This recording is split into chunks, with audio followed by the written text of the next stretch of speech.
Hello, I'm Paul Peterson. The White House Conference on Aging occurs once every decade. The purpose of the conference is to make aging policy recommendations to the President and Congress. Another purpose is to assist the public and private sectors in promoting dignity, health, independence, and economic security of current and future generations of older persons. Today, we'll issue a report card on the latest conference held in December of 2005. Stay tuned for Aging in LA.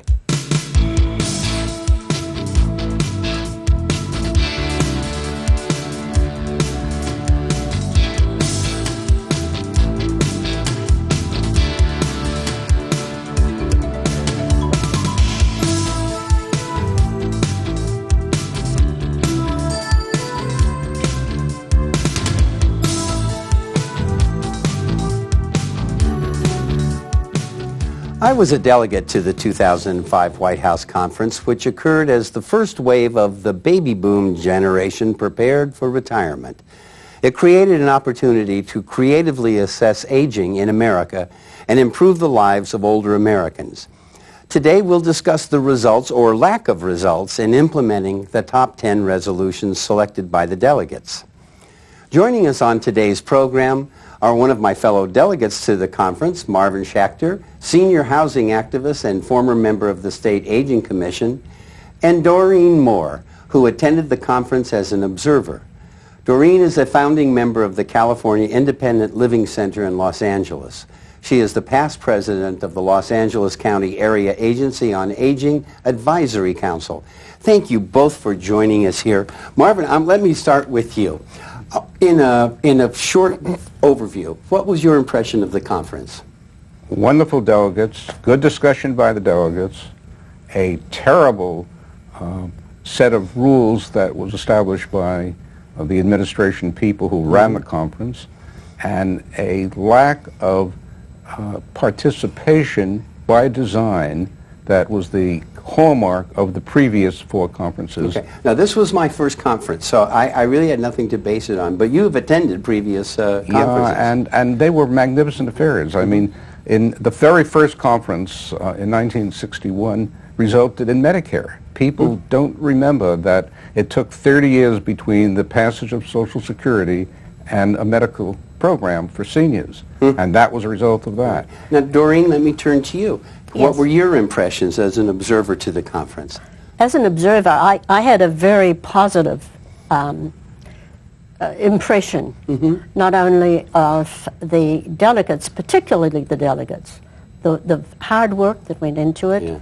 the fact that they kept on the issues that they were discussing, and there were two things that I really enjoyed and appreciated and was impressed by. The caliber of the delegates and their determination to work through and come up with something that is doable. And the other thing was a personal favorite of mine. The other thing I really enjoyed, the other person I really enjoyed listening to was Dr. Robert Butler, who, as you know, was one of the very first of the geriatricians and gerontologists in this country. And his address, which was at the end of the conference, was most amazing in terms of what he covered, the issues he covered, ending up with, we have a lot of people coming up into the booming generation is here. Right. There will be a lot more need for geriatricians and gerontologists, Right. and this country needs to catch up with the other countries, especially the Western countries in Europe, in terms of training the people who are going to be taking care of this huge impact on society. For what it's worth, Paul, yes, Marvin. that's an interesting point to make about Dr. Roberts' speech, because that was outside of the planned agenda of the conference. Really? And because one of the things that were wrong with the conference was that all of the resolutions were written by the policy committee rather than coming from the delegates themselves. And therefore, they were not focused on action. They were focused on, I think, on general principles, all good principles. Dr. Roberts spoke there about an issue before the Congress at that moment, the appropriations for geriatricians. Right. And that was one of the deficiencies in the conference. Okay. That Let many me, of if I the can. issues A lot were of too people generally. don't- I understand, Marvin. And, a lot of people don't really know what this conference developed.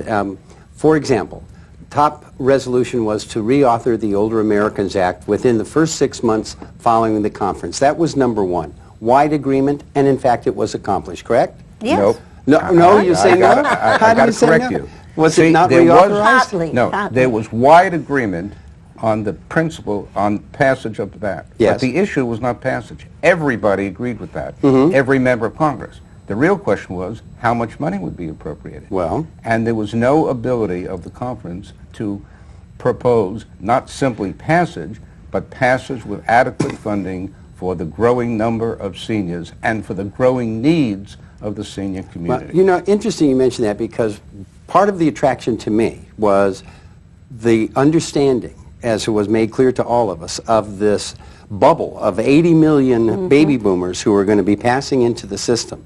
And we all, well, those of us who can read demographic charts know what that means. We're short a lot of things. I was also struck, if my opinion matters to anybody, that there are a lot of people with specific agendas there, which if they were not addressed were really quite unhappy. Didn't matter if the overall advancement was there, if, for example, they had concerns, as we saw in many rooms. The people who were dealing with mental health issues really were quite adamant that they needed to address this issue. I didn't hear a plan to address this issue. Nonetheless, their sentiments did in fact come into the resolution process. And to me, that was part of what the responsibility for those of us who are delegates have to carry back to our real life. Now, let me go to the next one, or Doreen will get to you. Second, develop a coordinated, comprehensive, long-term strategy by supporting public and private initiatives that address financing choice, quality, service delivery, and the paid and unpaid workforce. We got a lot of work to do here. Now, there's something cooking in California right this minute that falls into this second resolution. Absolutely. And that's share with us. Yeah, that's one of the good things about it. You know, when the California delegates met after the conference, Kim Bechet, the governor's health secretary, for the first time at that meeting to the delegates to the Washington conference, spoke about the governor's commitment to do something about health care in California. Yes, indeed. So in a way, that was a result of the conference. That was the audience.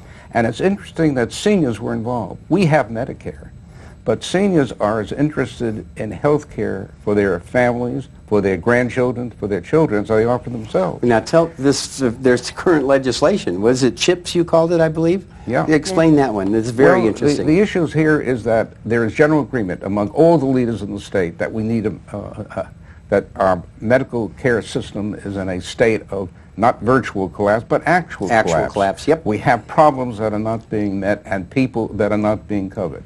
So there's agreement. But the trouble and the problem is the details. How do you solve the problem? Exactly. Well, the fact that seniors are involved in this issue and the fact that seniors vote and the fact the largest senior organization in the country, AARP, which has 39 million members, the largest organization Which, in by the the way, history of the United States. You've been named to a new post there. Please tell us what that is. Well, I'm now on the executive council of the California AARP. Wow. And California AARP has 3,400,000 members.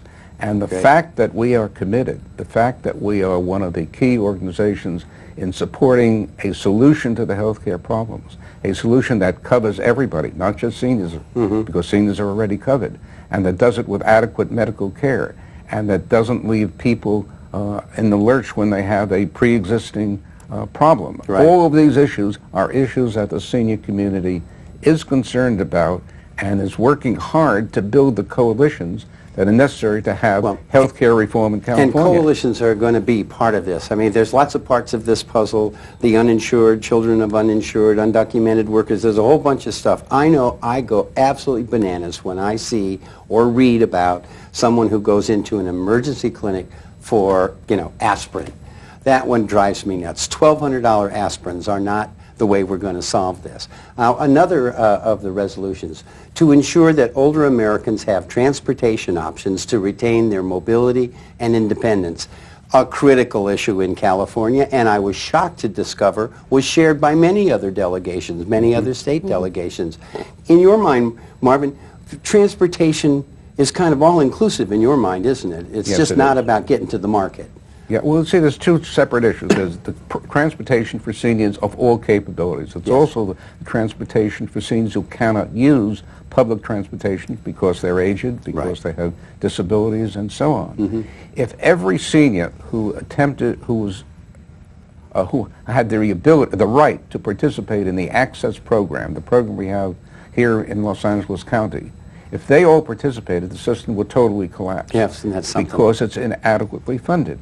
And you cannot solve some of these problems without paying for them and without putting it on the agenda of the legislature at every single level, including the congressional level. Yeah, but I think people are really afraid of the true numbers. That's It's right. almost as if they can't get it out of their mouth. But, you know, here, Doreen, is a place where the issues for seniors in transportation and the disabled community Yes. really do intersect, because Yes. it is about access and the ability to actually take public transportation when it's available. That's true. And I've just been to an event at the Independent Living Center that we started here in Los Angeles about 5 years ago.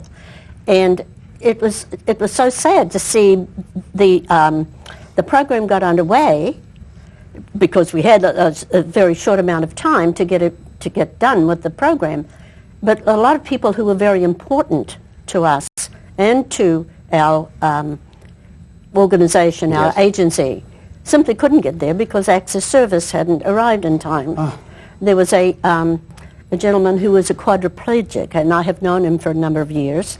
He helped us start up our agency. And he reminded me of an incident that happened several years ago when I happened to come downstairs after a meeting and found Chuck still there. 45 minutes after, he said he had to leave the meeting because the Access Service van would be there. So we made there were about 3 of us, tried to get in touch with what's happened to Chuck's van. Right. Finally, I got through to somebody who actually talked to me, and I ended up by being very distressed because it was a winter afternoon. It was getting dark. Chuck had to get home before his caregiver left.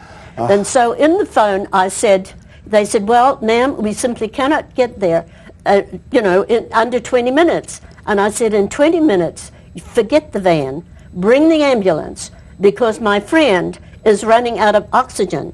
Wow. And now, at that point, I noticed Chuck laughing so heartily, he almost fell out of his chair. Right. So between gasps of laughter, he told me, Doreen, it isn't oxygen. It's my directional gadget that he breathed into this thing in order to turn his chair one way or another. I got you. And they are a wonderful group of people who are tremendous advocates. Right. And my feeling and my belief is that if the disability movement, the independent disability movement, Right.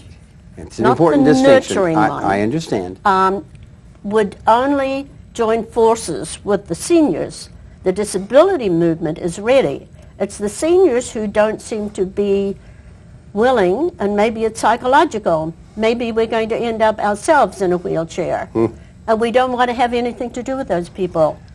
But my aim and my desire and what I've been working for is to have the disability movement and the seniors join forces in putting into practice, in implementing And actually many- writing, as Marvin suggests. many of the resolutions that came out of the White House conference. But we've got to join together or nothing's going to be done. Well, I would throw children in the mix, which that Yes. is my. But of course, the building of coalitions is one of the Yes.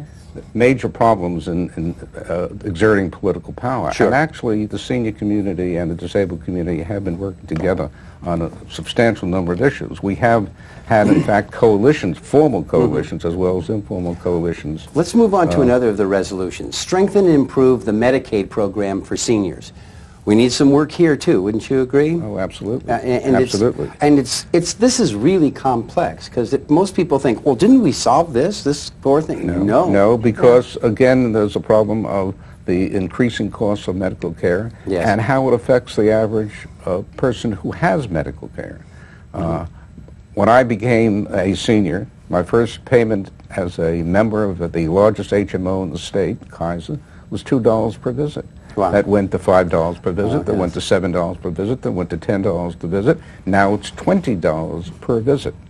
The cost of programs that are part of preventive medicine, mammograms, for example, which were free at one point, now cost $20 or $50, Right. and that's a preventive medicine aspect. So the problem of maintaining costs, the incredible increase in the cost of prescriptions. We do have a prescription program for seniors, but that prescription program has no cost controls whatsoever. Oh, boy. Well, So We the drug noticed that. companies can, in fact, raise the prices once it's in a And they in will. a HMO's formulary. They will. But it was underfunded from the get-go. We all knew That's that. right. 400 And million not only was that, not the number. And not only But that, I think, now, Marvin, if you'll I excuse just me. want to finish this thing, one sentence. Well, Not then we'll only move that, on. You'll get to you. but an HMO can change the formulary once a person joins that particular HMO or service organization. So Now- there's many improvements that are Let desperately Maureen- needed. Let Doreen make her point. I'm Yes. really, the money part, we all know, if we could throw enough money at many of the issues that came out in the White House conference that need taking care of, then it would be simple, but we can't, so we have to do it some other way. And surely the way we can do it is through the legislation in our different states. And I'm very happy to say that today, before I came, I tried to get an update on SB 663 by Alquist. I'm sure Steinberg had something to do with that, which states that finally, after all of these years, this particular program came out of the Adults with Disabilities, ADA program, And Americans with Disabilities. Right, and Act. 663 is what? SB 663, finally in the state of California, allows seniors, frail seniors, and the disabled, allows them to exercise the Olmstead decision, which was a court decision Right. that came out of Georgia many years ago. And in fact, it has now become, through the action of the legislature, a state act. It is no longer necessary for a person with a disability to actually apply to the courts to allow them to live independently in their own home. Okay. Now, it's on the governor's desk, and we really must ask him to sign it, and I think he will. Okay, that's good. Now, another. good news. That is good news, in fact. Strengthen and improve the Medicare program. So here again, work to be done, wouldn't you say? Oh, absolutely, absolutely. One of the major goals of the senior community today is to the principle of health care for all. That's part of a major drive that ARP is involved in. Right. Two principal issues, health care for all and long-term, lifelong economic security. But health care being on the agenda right now, there is need for state legislation, and we're dealing with it here in California at the moment. Whether we're dealing successfully with it, whether in fact the legislature will, in fact, and the governor actually pass the legislation and propose it to them, is still undetermined. And people really ought to speak out on that issue. And secondly, of course, we will not solve the health care problem until we do it on a national basis. People move from state to state. Yes. The problems that exist are problems that exist in every single state in the union. And it's good that this is on the political agenda and that political candidates are talking about that issue. And they are. Hillary has already rolled out her In health today's care. Yes, newspapers and in tomorrow's newspapers, every candidate is asked, where do you stand? Right. And they You have know to I address hate that to issue. interrupt you, Marvin, but it is time for a short break.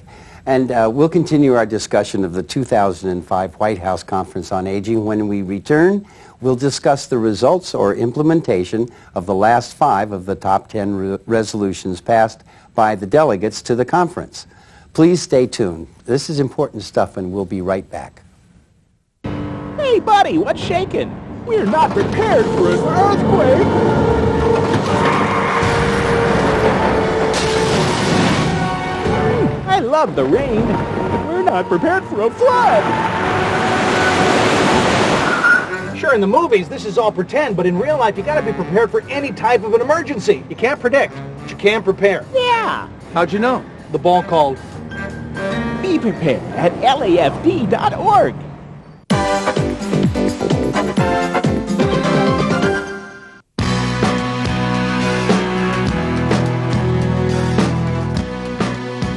The Department of Public Works Bureau of Contract Administration keeps the city's projects on track, ensuring safety first and fairness always, from the streets all the way to the stars.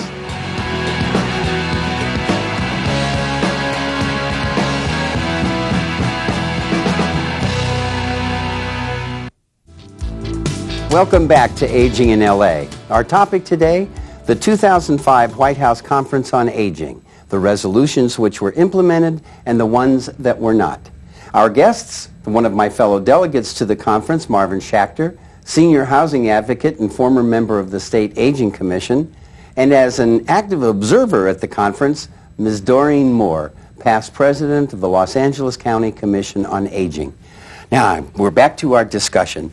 Marvin, it was the White House Conference on Aging, but the president didn't come speak to us. That's right. The importance of it being a White House conference has always been the focus attention of the whole community on the problems of the aging part of our community. And President Johnson spoke at it, and President Nixon spoke at it, and President Reagan spoke at it, and President Clinton spoke at it, and President Bush was scheduled to speak at it. He decided on the afternoon he was to speak not to come to the conference, but to go to a private, upper-income senior community in Northern Virginia, and the net result was that the focus of the whole country, White House conference, president participating, did not take place. Look, that was a tremendous lack.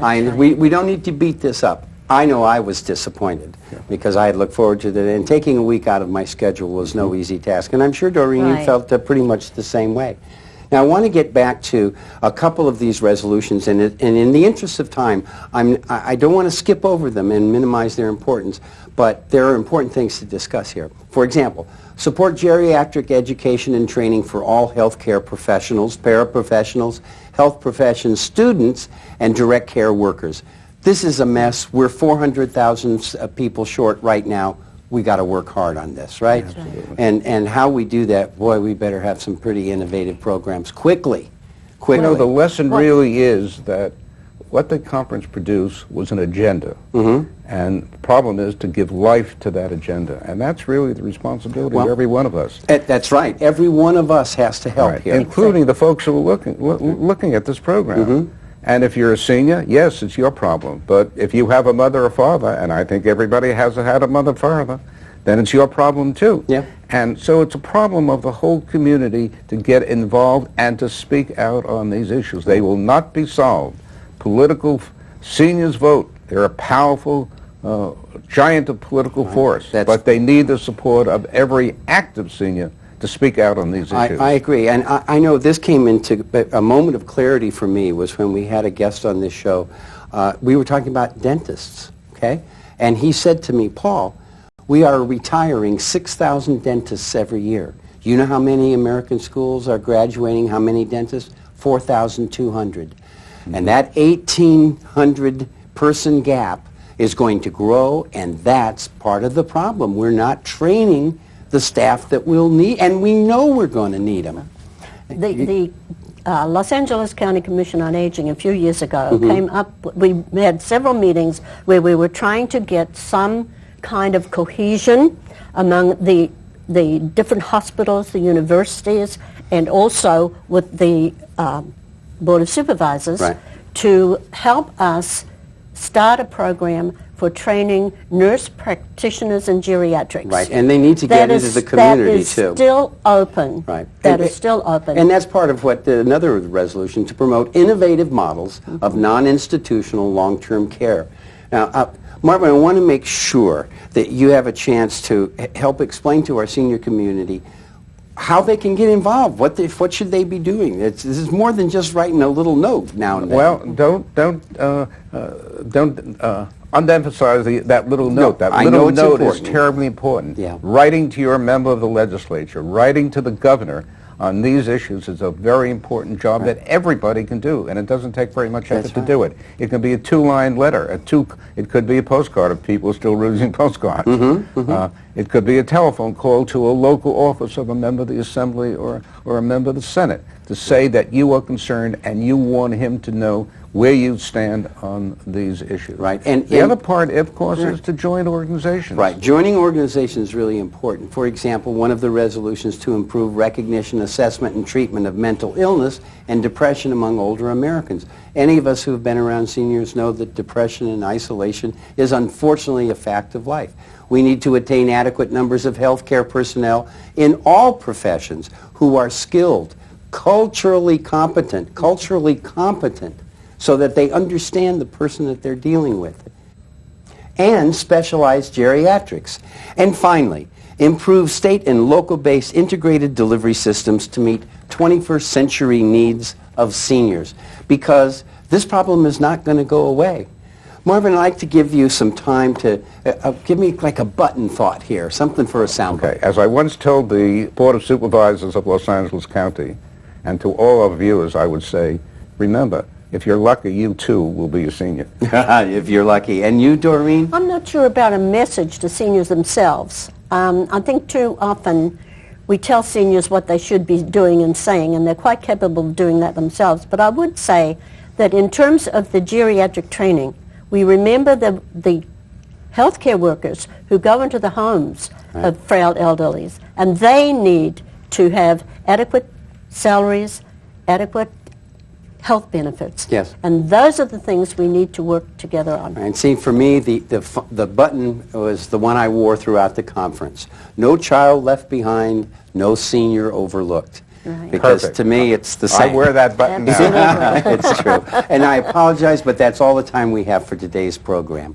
Thanks to our guests, Marvin Schachter, senior housing activist and former member of the State Aging Commission, and Doreen Moore, founding member of the California Independent Living Center in Los Angeles and active in many other advisory groups.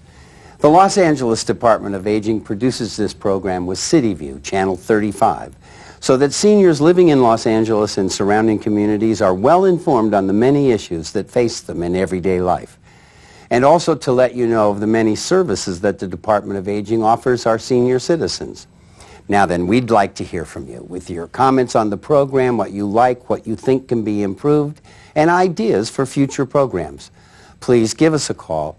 The number's right there on your screen, 213-252-4088. That's 213-252-4088. Call us with your comments and ideas. We look forward to hearing from you. I'm Paul Peterson for the Los Angeles Department of Aging, the people here at CityView Channel 35, and all of our guests on Aging in LA. Thank you so much for watching. See you next time.